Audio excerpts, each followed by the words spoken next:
Hello everybody, the sun has been shining, the wind has been out, it's been hot, it's been cool, it's been shady, it's been sunny. I think it's time to plan some spring summer makes that I will wear but also bring joy. So hope you are ready to see fabric finds, pattern suggestions, and let's crack on with coming up with what we're going to sew in this mixed part of the year. And also might take us right into summer, because you just never know. So let me just clear this fabric out of the way and we can get started.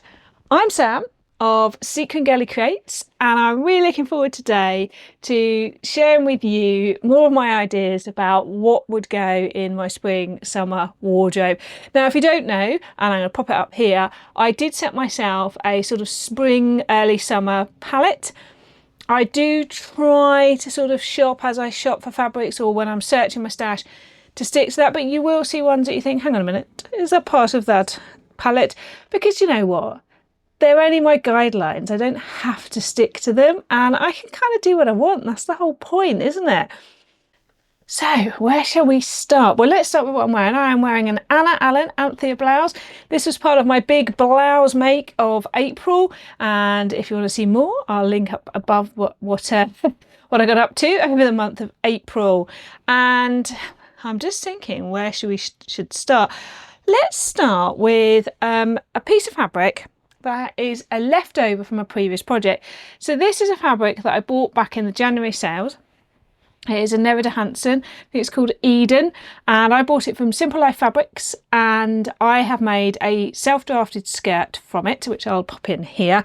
And I've realised I've got enough to make myself a top so that I can wear it a la this outfit, which is here, which is a cord that works really well together. I realise that actually having a cord can mean it looks like a dress, but then I can pair them separately as well. And although this isn't 100% my spring palette, as I said, it is only a guideline, but I wouldn't want to leave this to languish, because I want this to be able to wear through this spring summer together as a cord. So I was thinking of the O'Neill top, and I believe that's by, you're gonna have to look at my notes, Pauline Alice, or the Friday Pattern Company square neck top, something like that, or maybe a patina blouse but with a more structured, a puff cap sleeve, or another one of my tulip sleeves. So something like that. If you've got a particular pattern in mind that you think would work well, let me know. My previous cord I showed you, it was a self-drafted drop shoulder, and it would be nice to have something different with this one. So next I think we should talk about my dyeing adventures. So I quite like the flexibility, the fact that if you dye your own fabric you can get the colours you want. I either use the Dylon pods, the machine pods, or I use RIT or Right dye, depending on how you pronounce it.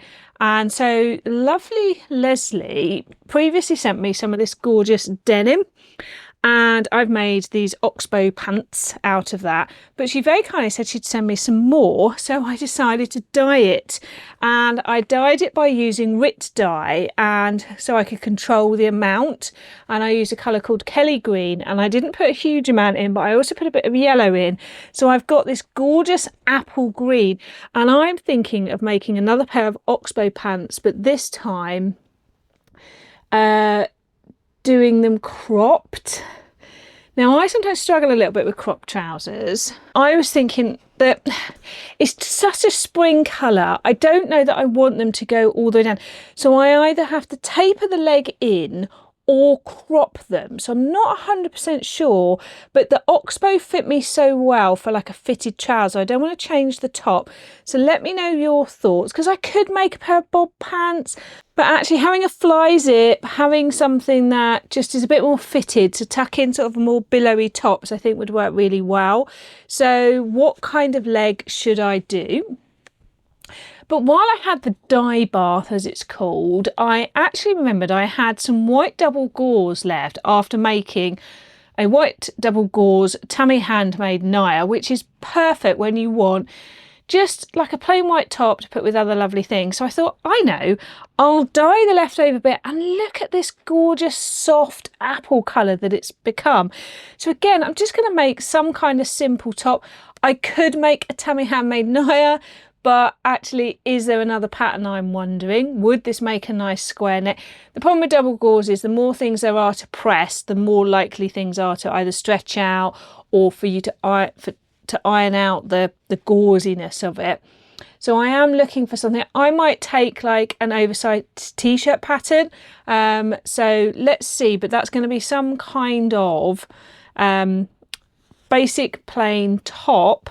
So if you've got a suggestion, let me know. I was thinking of any kind of t-shirt where it's boxy and oversized. You can easily do in a woven because it's not got to stretch to fit your body. And of course, while I still had the dye bath, not to let it go to waste, I had some white broderie anglaise, which I'd bought from Ammo Threads, and it's super soft broderie anglaise because sometimes it can be a bit stiff when it's cheaper. And look, it came out again. This reminds me of like an apple chew. When I was a kid, you could buy a chew that was an apple flavour, like a chewy sweet, and this has just turned out beautifully. So this is going to be some kind of blouse, and I was thinking either another Alan Allen Anthea blouse, but maybe with more of a scoop, or the Seren blouse, Seren shirt by Size Me Sewing, something that will enjoy this nice drapiness, a bit of puff.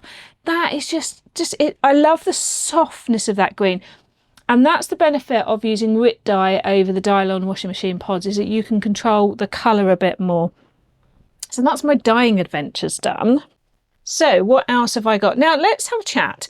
This print was everywhere in the shops, like independent sort of indie home and clothing shops last year, and on a few fabric sites such as Fabric Godmother. This year I think we're going to see more of it because Rainbow Fabrics have it.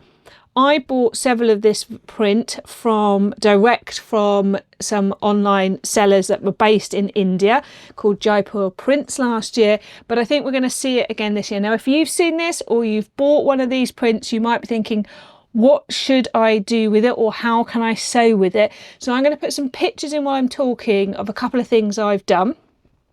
So the first thing I did was I quilted it into a jacket, and for that jacket I used brushed cotton sheet for the middle, or flannel or flannelette, and it created weight but not too much bulk, and I made a quilted jacket. I used the Great British Sewing Bee free quilted jacket pattern.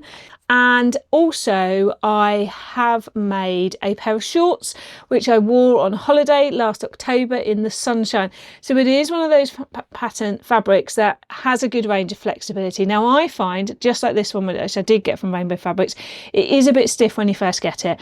That is the nature of the block printing fabric dye that they use, and one of my tips I would give you to soften it up is a couple of washes, but also put in your wash some white vinegar. No, your fabric won't smell like fish and chips. Or just stick it in a washing up bowl with a good amount of white vinegar. I buy white vinegar by the big multi-litre things because we use it for cleaning. We use it in any washing of bedding because it helps break down like makeup, face cream. So soak it in a bowl of mixture of warm water and vinegar. That is known to help soften the fabric because it does come up a bit stiff and crunchy when you first get it. But as I say, that is the nature of the printing ink that's on it. So what am I going to do with this one? Well, also last year I did see in several shops as I was out and about exploring quilted bags in this. And also dresses I've seen. So I am thinking of making I've got to find the name of it now, paper cut Luli dress. Now I could be pronouncing that wrong. It does look a bit like the Fabric Godmother peony dress, I have to say, but sometimes it's nice to try a different pattern. So I'm thinking that this would work really well, but also I think it would work well as a pattern that has like a little frill somewhere, or a bit of like pleating so that it's not so obvious, and it would help with the pleating because you've got the lines. So I'm not 100% sold yet. It might be a more structured shirt, but I do feel I need a little break from making blouses for the minute. But I have got enough that I do feel it could make an amazing dress. I think I saw an inspo picture I'll put in here. It is one of those things that if you Google lens search this fabric, you will get a lot of inspiration of makes. I saw whole pyjama sets in this in shops last year, dressing gowns. So if you're not sure what to do, hopefully that's given you some inspiration. If you've ever made that Luli dress, do let me know, because I've not made that one before. Right, let's get to another bit that is a remnant. I'm loving using up my pieces that I made something else with. So part of my blouse pursuit was I made a hacked patina blouse in this with a ruffle around the neck with an extra layer, and I think I've got enough left for either a summer trouser or a summer skirt. It is that super soft cotton that's almost like cotton lawn but really soft. So I was thinking of possibly the Morella by Pauline Alice. There is a trouser and a skirt option / pocket, and I just thought either like a tapered leg trouser or a wide leg trouser. So I could do the Squareo. I could do the Saturday skirt by Friday Pattern Company from the Saturday set. But I just think, again, I've got the blouse. Let's make something to go with it. Then I can wear it like a dress or wear them as separates, and it is so soft. I can't wait to use this. This was a fabric I bought from Wasted Fabrics. You have to buy 3 meters as a minimum. It's in multiples of 3, and I'm pleased to say that it was what I hoped it was when it turned up. That's the actual print side. You can see it's a bit stronger there. So I went to Barry's recently and picked up a couple of gorgeous, just 1 or 1.5 meters of some really lovely cotton lawns. I mean, look at that. It is just glorious. And I just felt that was real summer vibes, but I could also wear this into the early autumn because you've got this lovely burnt orange in here, but these blues, I've got trousers in this exact color, and I just thought it was gorgeous. And somewhere hidden in it, there is a lilac as well. I'm trying to think where it is now. Here it is, look. Just that little pop of lilac there means that I could wear my lilac trousers. Just pick that out, and it works so beautifully in there. So I've just got, I think I got 1 meter or 1.5 of this, and I was thinking there is the Paper Theory block tee or the Pauline Alice O'Neill, or I have got the Sewing and the City Lafayette, but I'm not sure I've got enough for that. But I do think I have enough in this fabric, which I bought in the sale from Sew Me Sunshine. It was a remnant. And the Lafayette has a lovely gathered sleeve down the top, like all the way down, like a panel. So this one I was thinking more of a boxy shape. Yes, I could make a Tammy Handmade Naya, but it's just really nice to make something else. So if you've got any ideas, do let me know. But some sort of boxy shaped top, or maybe even like a square neck, because it's got the crispness to hold that. So something like that, that means I could just enjoy throwing this on and just feeling quite put together with a wide range of trousers, and plain skirts would work with that. And at the same time as picking that up, I picked up this one. Now this is actually a John Caldo print. Let's get that out for you. I mean, look at that. So I know I have, when I saw this, I know I've got various shades of green trousers. I've got lilac trousers, and I have a tealy pair of trousers as well. So I knew this top would go lots of things. Again, I got the same amount as the other one. So it's what do I was thinking maybe just a drop shoulder, that self-drafted drop shoulder in this.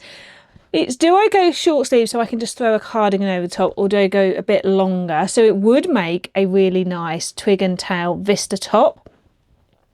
And which sleeve would I do is the decision. So I could go with a sort of a longer sleeve, like the lantern sleeve, something like that. But I was just thinking this would just be perfect for when you want just a top that makes you feel quite put together, but with lots of my different trousers. So let me know your thoughts. The white, I have to say, doesn't feel quite as strong as it was when I first got it. And I'm trying to work out, but the edge is very white. So I'm thinking maybe, no, that's intentional. So, you know, when you start over analysing and looking at something and then you worry that colours bled when you washed it, but I think it's still glorious, isn't it? Look. So yeah, what straightforward, nice, simple top should I make that into?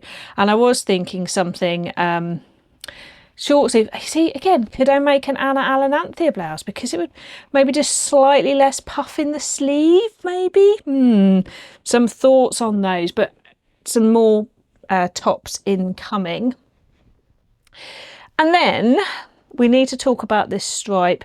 Now, I bought this when I went to the So Yellow Friendo party at So Me Sunshine. They had this and they've got it in a pink stripe as well.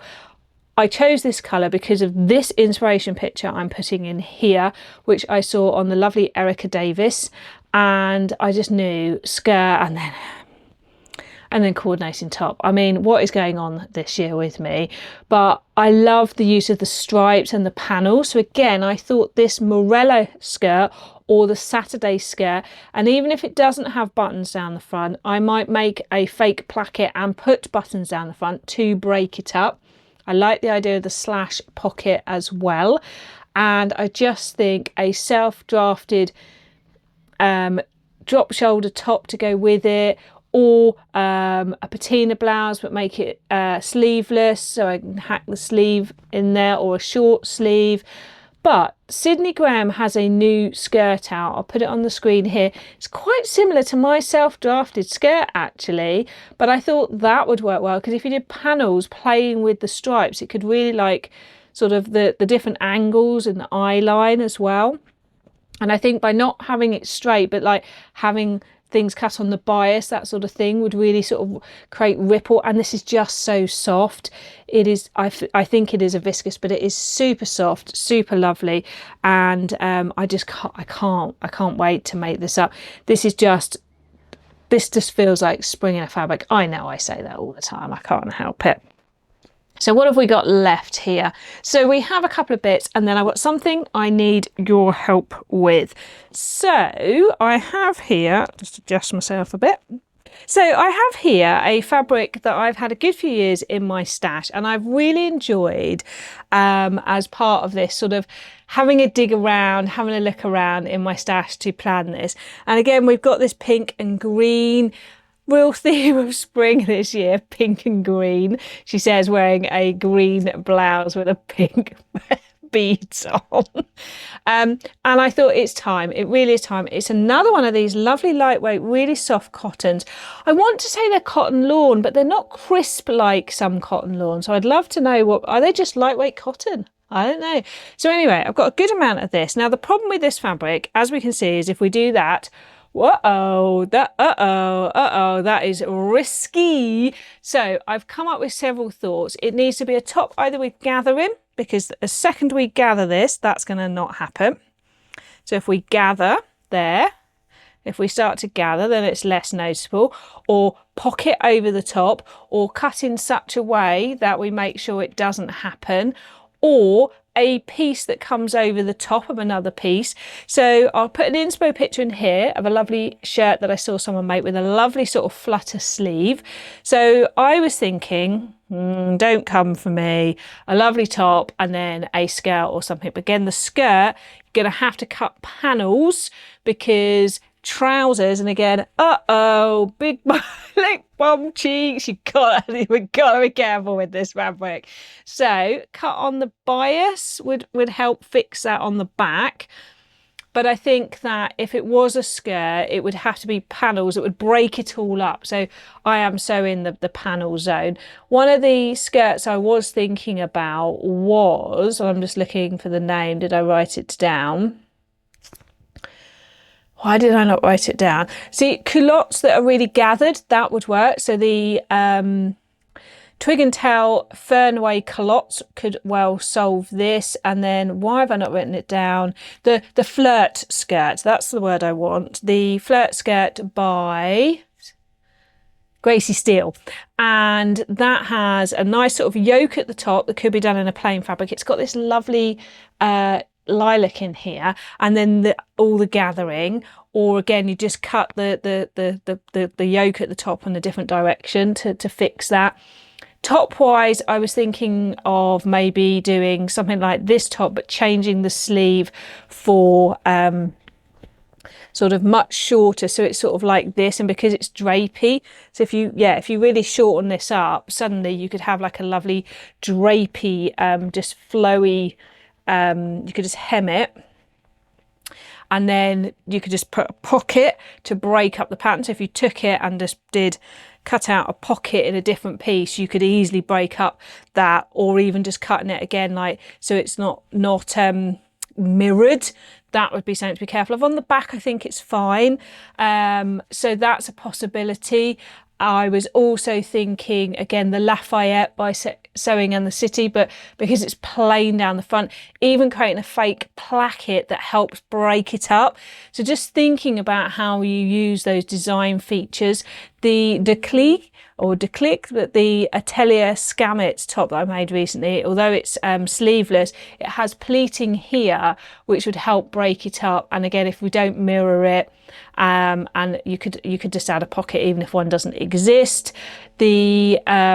If I made a dress, that would be tricky, because you would want to make something like, I think, the Starlark Bell dress, because you've got lots of different things going on. So with a fabric like this, you actually want lots of individual pieces that cut it up and break it up, because the more this is cut up and break up, the less likely you are to end up with that situation.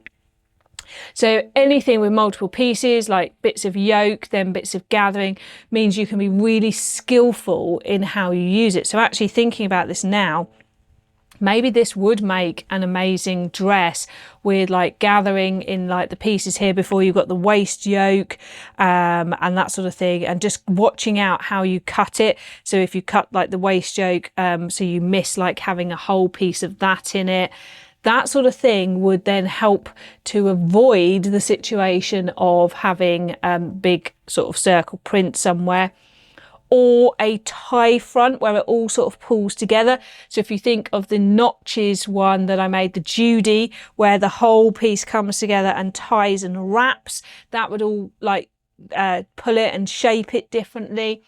So just have a let me know if you've seen any patterns like that. But if you own a pattern in your collection of fabric and you think this is really tricky because of the print, look for something with gathering, multiple pieces that can be cut. And if there aren't multiple pieces, there's nothing to stop you creating additional pieces or cutting strips, sewing the fabric together and then cutting out your pattern pieces, because you can almost make your own fabric from the fabric by cutting it up. So let's see how I go with this. I've got a good amount, so it gives me a chance to play around with it, and I can't wait to solve it. It's almost like a mathematical challenge to me now. So the last fabric I have for today's finds is a fabric I bought from Oh So Crafty when I went to Kidderminster. If you want to see the episode where I went and shopped there, I'll link it up here. And this is a gorgeous sort of viscose jersey. It's got nice weight to it. So I've been thinking about what I wanted to make. So I could make another Styler Rain in this, because it's got the raglan gathering here, which again really helps with like the dots not being so obvious.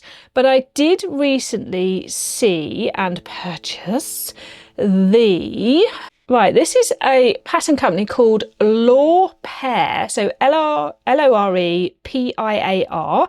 and it is the layer, and it is a really interestingly shaped neck piece. You can do it long sleeve or sleeveless, and I thought this has the lightness for the gathering but the weight to make it just sit nicely on the body. So always looking out for some interesting detail, so I thought I might give that a go in this. But if you've got an idea, as always, I love to hear your suggestions. So I hope you have enjoyed a little whistle-stop tour through some fabrics I have and some ideas I've got for them.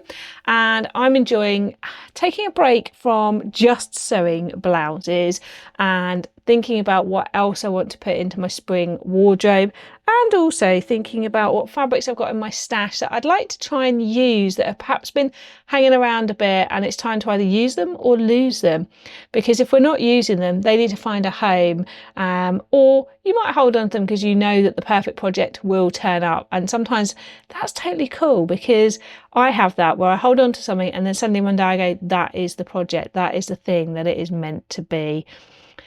If you haven't seen, I do have a membership. There's a button below which you can click that says join. If you click there, nothing bad will happen. Just find out about the different layers, and there are things in the different tiers, including virtual get-togethers, additional videos, resources. So if it's something you're interested in, you can always ask me a question about it, or you might want to just join and see what you think. We've been having a great time having some virtual get-togethers, and lots of resources available to support with your sewing, your wardrobe creation, and behind the scenes videos. So if you want anything extra, have a look, see what you think. I will catch you again soon. Bye.